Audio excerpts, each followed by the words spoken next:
అనకాపల్లి జిల్లా చోడవరం సబ్ జైల్లో జైలర్ పై దాడి చేసి ఇద్దరు ఖైదీలు పరారయ్యారు. వివరాల్లోకి వెళ్తే చోడవరం సబ్ జైల్లో ఖైదీలు రవికుమార్, రాము జైలర్ వీర్రాజుపై సుత్తితో దాడి చేశారు. గేటు తెరుచుకుని జైలు బయటకు దూసుకెళ్లారు. ఈ దృశ్యాలు సీసీటీవీ కెమెరాలో రికార్డ్ అయ్యాయి.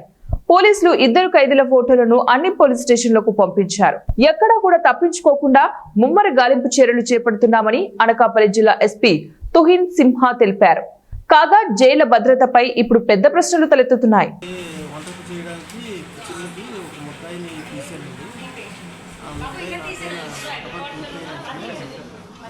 సపోర్టింగ్గా తీసిన ముద్దాయి వీడు పెట్టి వచ్చి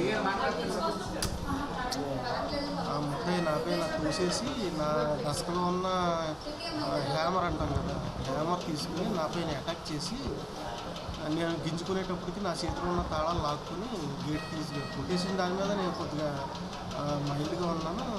తాళాలు ఆ చేతిలో లాగేసుకుని గేట్ తీసుకుని వెళ్ళిపోయాడు. అదే సందర్భంలో ఆడుతూ ఉన్న కిచెన్ నుంచి హెల్ప్ చేసిన ముద్దాయి కూడా పట్టుకున్నట్టు వెళ్ళిపోయి ఆడు కూడా ఎస్కేప్ అయ్యాడు. మిగిలిన స్టాఫ్ ఉంటారు కదండి, మిగిలిన స్టాఫ్ కిచెన్ దగ్గర ఒకరు ఉన్నారండి.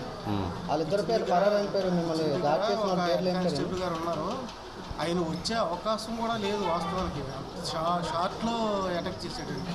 ముద్దాయిల పేర్లు ఏమైనా తెలుసా మీకు? ఒకడు నక్క రవికుమారు, ఇంకొకటేమో బెజవాడ రాము. అప్పుడు డ్యూటీలో ఎంతమంది ఉన్నారండి? డ్యూటీలో నలుగురు గార్డు, సూపర్ రెడ్డి గారు, నేను, ఒక వార్డర్ గారు ఉన్నామండి. వార్డర్ గారిని బయటకు పంపించాను బ్లీచింగ్ తీసుకురాలి.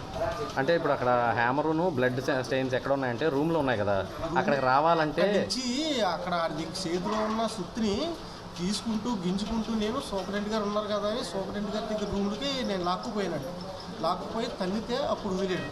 ఇది ఫస్ట్ జరిగింది ఆవరణలో జరిగిందా? తర్వాత మీరు ముందు మెయిన్ గేట్లో జరిగిందండి. ఓకే. అసలు ఫ్యాన్ ఊరు పడిపోయిందా అన్నట్టుగా ఉన్నది, కానీ నాకు దెబ్బ తగులుతున్నట్టే లేదు. ఫస్ట్ గట్టిగా అటాక్